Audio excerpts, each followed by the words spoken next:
This week, the renowned judoka welcomes Fatao to the dojo. Asmaa Niang has won several gold medals during her tour. The athlete is training martial arts licensees all week in Papete. I reached the semifinals twice in a world championship at 38 years old. It's just crazy. I did some incredible things, almost impossible. Hey everyone, it's Jamie, your host, and welcome to another episode of Flame Bearers Pathways to Paris. We're joined by our awesome athlete co-host, Berenice Mete, two-time Olympian and six-time national figure skating champion of France. Today, I'm really excited to jump into our conversation with Asmaa Niang of Morocco, six-time African champion in judo, a two-time Olympian, a firefighter, a founder, and an incredible human being who has so much that we can all learn from. Let's jump in.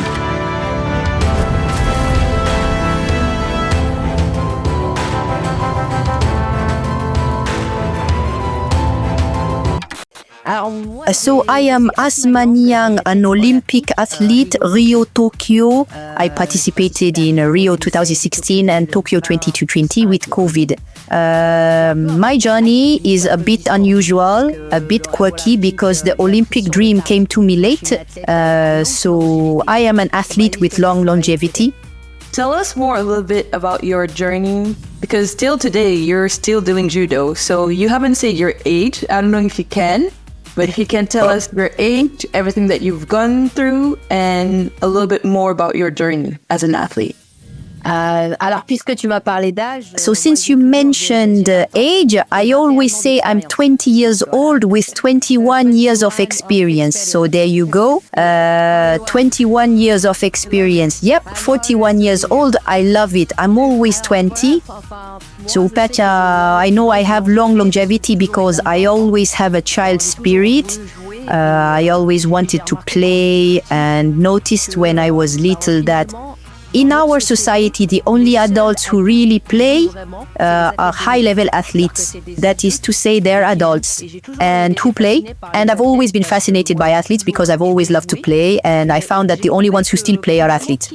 They're the only ones in our society who still dream. There was the dream and play aspect. And they were adults, yet they always had that in them, the dream. And also the fact of playing all the time. So I wanted to be that kind of adult, to continue playing for a very, very long time. And I think that's what I embodied and what motivated me. In fact, I have a career that's almost impossible because I started judo at the age of 20, which is very rare, and to be among the world's best. And I think what drove me was seeing adults who play, and I simply started to enjoy playing. I learned judo very, very quickly. And I managed to be in the world top 5 very, very quickly. But I was also a Paris firefighter, but I'll let you translate what's too much here. Yes. For 10 years, military. I might have started when I was 22 years old. So I spent 10 years as a military Paris firefighter because I simply started judo and had done so many things before, always looking for an Olympic sport. But eventually I joined the firefighters. And I think that kept me fit. I trained a lot because firefighting is a job where you train a lot. And it ended up being my sports academy in reality. I decided to leave, let's say at 30 or 32, the firefighters to pursue my Olympic dream. So actually, my international career only started at 30 when most people stop. That is so cool. So talk to us about what it's like to be in a super male-dominated sport and to be starting later in life. So any challenges that you overcome around being a woman, but then also age. Is that something that comes up a lot? Yeah. So actually, it's the firefighters. It's true that it was a very patriarchal environment. I was the only woman and really had no friends. I remember when I joined for training, I was locked up for almost 7 or 8 months with men. I was the only woman. And it was something very, very difficult, but really, really, really difficult. But I think when you're good at sports, it's kind of like the law of the strongest in the group. So in fact, because I was strong, stronger than some of the guys, so actually the guys liked me because they admired how strong I was. So right away, I earned their respect. So in reality, that's it, man. They like the strongest, the law of the strongest. So because I was one of the strongest, not one of the weakest. So maybe that's why they included me, I think. What tips would you give for other women and girls who are in very masculine environments? I mean, that's amazing that you were one of the stronger ones, but for people who maybe aren't, what tips would you give? I think that when a woman is in a patriarchal and very, very masculine environment, I think it's important for her to have confidence in herself. It's really a self-work, it's self-esteem. When you work on your self-esteem, confidence in yourself, that's generally good for everyone, but especially when you're with men. When men feel that a woman has confidence in herself, then they step back a bit. It means they don't integrate you into the group. If they see a weakness, at times it can be, I know that's the advice I often give to young women when they enter a very masculine environment in a job. It's really to be ready and to work a bit on their self-esteem. Already it will help them just to be, but in an environment that can be hostile. So not all men were like that. There were a minority who weren't very cool, but the majority were cool. But for that minority, which can be very toxic, it's really, you have to have confidence in yourself. Otherwise, you can get swallowed up from inside. It means that when I know I had to make them respect me several times, and I said no. And from there, I set boundaries and they respected me. And even the people who were racist, not nice, misogynistic, I managed to confront them, not physically, but firmly enough for them to respect me. And that's very, very important for women. Qui me respectent. Et ça, c'est très, très important pour la femme. Catch us up to where you are today at 41, going for your third Olympics. So you tell him that actually maybe there was something. I thought I'd continue, but I said goodbye to the mat, and that's why this interview is going to be very interesting. I said goodbye to the mat at the World Championships.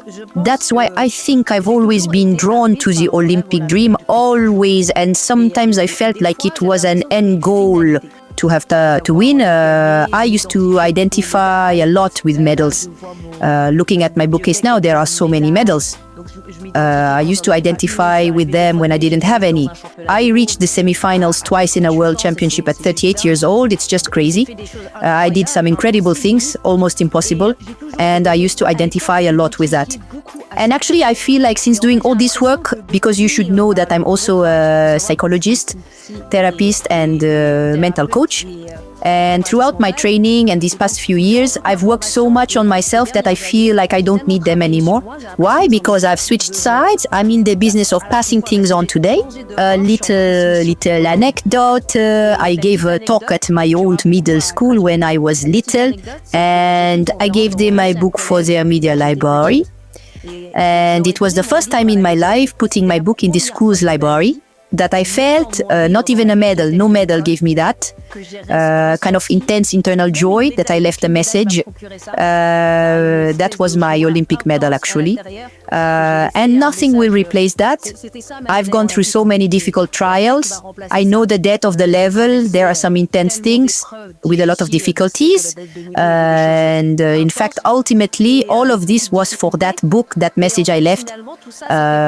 Maybe a little girl or a boy, someone will read it, and I hope it will inspire. So I think the third Olympic Games are for this reason. Je pense que la troisième Olympiade, elle est pour cette raison. I have goosebumps. Yes. No, what led you to start sharing your knowledge and experience with other athletes? Alors moi, j'ai toujours été dans... I've always been about passing things on, and I've always had this healer soul because I was with the firefighters. I saw for 10 years with the victims. I would stand behind and listen to their problems, and I've always had this psychologist side. Actually, among friends, they always call me the psychologist. I'm a great listener. I'm a very empathetic and sensitive person. And I actually had to do a lot of work. I went through psychoanalysis for a very long time because I experienced traumas, huge traumas. I had several traumas when I was little, where I succeeded in sublimating, let's say, my being, my words in 1x. I showed incredible resilience compared to what I was going through. And after that, actually, I thought, with everything you've been through, how did you manage? After all, sports can be a tool, but it can be for athletes, entrepreneurs. It's really not just for athletes. How did you manage to sublimate something difficult at the base? To make it good, it's like the kintsugi I share, the kingotsuki crack, the Japanese art, something that breaks and you glue it back together, you add gold. How did you do that? And actually, my questioning with my studies with that, I said, no, this is what I want to do. It is to support whether they are athletes in resilience or every human being who wants to maximize their full potential. It's something, I know it's my life's mission. It's something I'm passionate about and I love doing it. Sometimes it feels like I'm not working, so I work too much because it feels like I'm not working. That's how passionate I am. Recently I was touched and very happy. I got a call yesterday about 300 women who have come out of prostitution aged 18 to 25, who are in shelters, who have experienced things like incarceration and much more. They're going to do a program to discover their talents. There's something specific planned for them over a year. I was called about it. The organization gave each of them a book. I cried, honestly. They gave them each a book. It's important to know it's not a biography, it's a tool set. 12 chapters full of tools, and now I'm going to give back to them. I think this is it, being able to go there. These young women, I know they're shattered into 1,000 pieces, and if I can, at my level, contribute even a little, it makes my life feel even more successful. I'm motivated by this. I'm driven by helping a human being simply reach their full potential. Tout simplement à déployer son plein potentiel. I can feel the energy, Asmaa. I can feel it. That's absolutely incredible. What are your hopes for the future? So you wrote this book. You're going and talking. What are your hopes for your future? I know that this is your calling. Where do you see yourself in 5-10 years? So I think I've always been in the present moment. Apart from dreaming, I've always been a dreamer. I dream of certain things. But to see myself, I don't know. I always visualize myself being a good servant, continuing my lectures, continuing to help people, especially now because I have a big challenge. I don't want to use it much because my English is very friendly. But my goal now is maybe to go somewhere for 3 to 4 months where I have to speak only English. Because I know my lectures in English can be really top-notch because I managed to give quite a few lectures. My lectures are unique.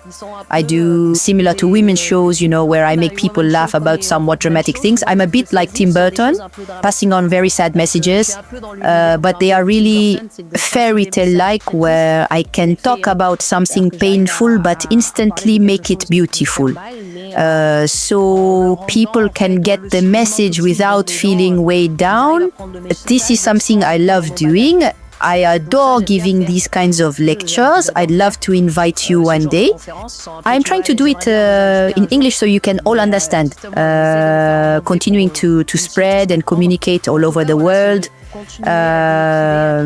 That's why my talent goal now is to become fluent in English, especially everything about neuroscience and psychology, so that I can be comfortable on stage and continue to focus on psychology with people. Et puis continuer la psychologie avec les gens.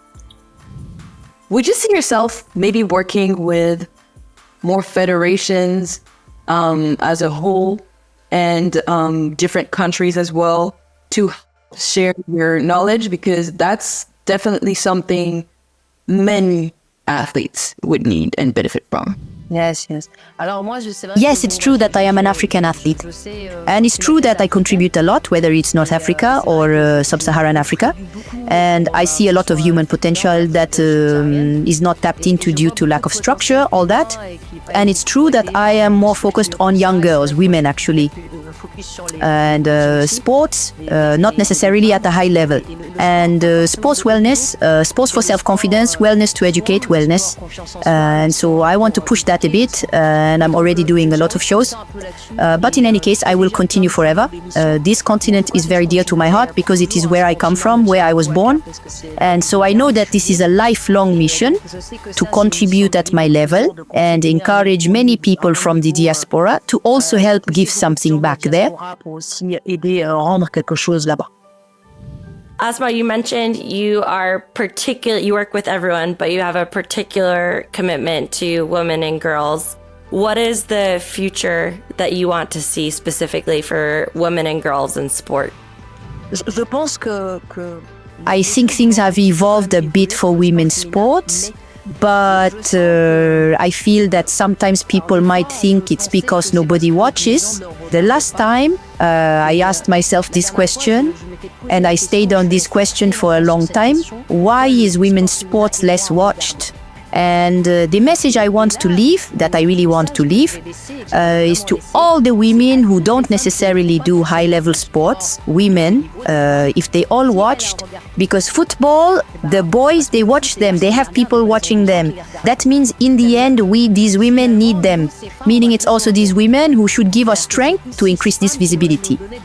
Because I've looked at it from all sides. We don't have sponsors because nobody watches us. I've thought about where this comes from, and I realized we don't have a fan base. For me, on Instagram, 15% of my followers are women. 15% statistics of women follow me. That's the reality. And yet, I'm a woman, I talk about certain things. Maybe it's because I don't talk about things that could interest women, but they could very well give strength just by watching a woman do this. And I think it comes from that. The fact that I also bring attention to the side of women who are there, whether they're feminists or they want to uplift other women.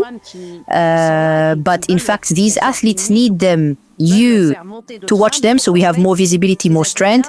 That women, we help each other with this. And especially, specifically in sports. Que les femmes, on s'entraide là-dessus. Et surtout, spécifiquement dans le sport. Asmaa, I have one more question for you. What do you want to say to all the female Olympians competing in Paris this summer?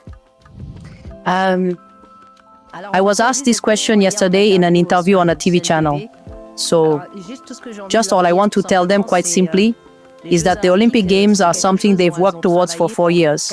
That's certain for everyone, and I think that if they worked hard and managed to qualify, it's because they deserve to be there. And sometimes actually this competition is treated as if it were something else. It's a competition like any other, it's just the Olympic Games. It's exactly the same, meaning that if they participated in a competition, it's just once every 4 years, so we make a big deal out of it. But actually no, it's a competition like all the others. You have to enjoy it like every other competition. And that's how most people who treat it like any other competition manage to lose, because they manage to relax. Okay, it's true, it's the Olympic Games, it's something huge. You should take it seriously. Okay, sure, but in the word Olympic, there's the word play. And since play is in the word, you shouldn't forget to play actually, quite simply.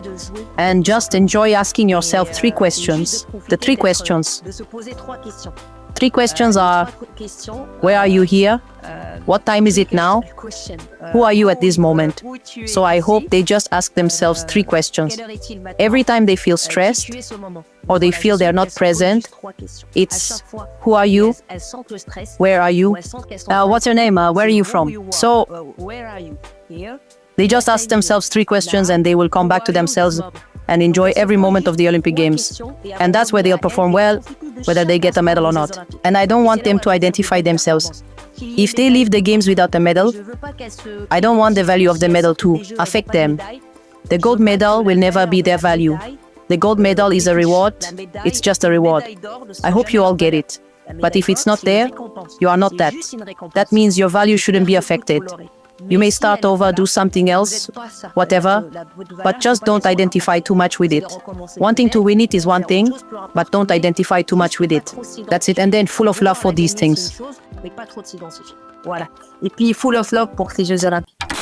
Thanks for tuning into Flame Bearers. If you like what you're hearing, please leave us a positive review on Apple Podcasts, Spotify, or wherever you get your podcasts.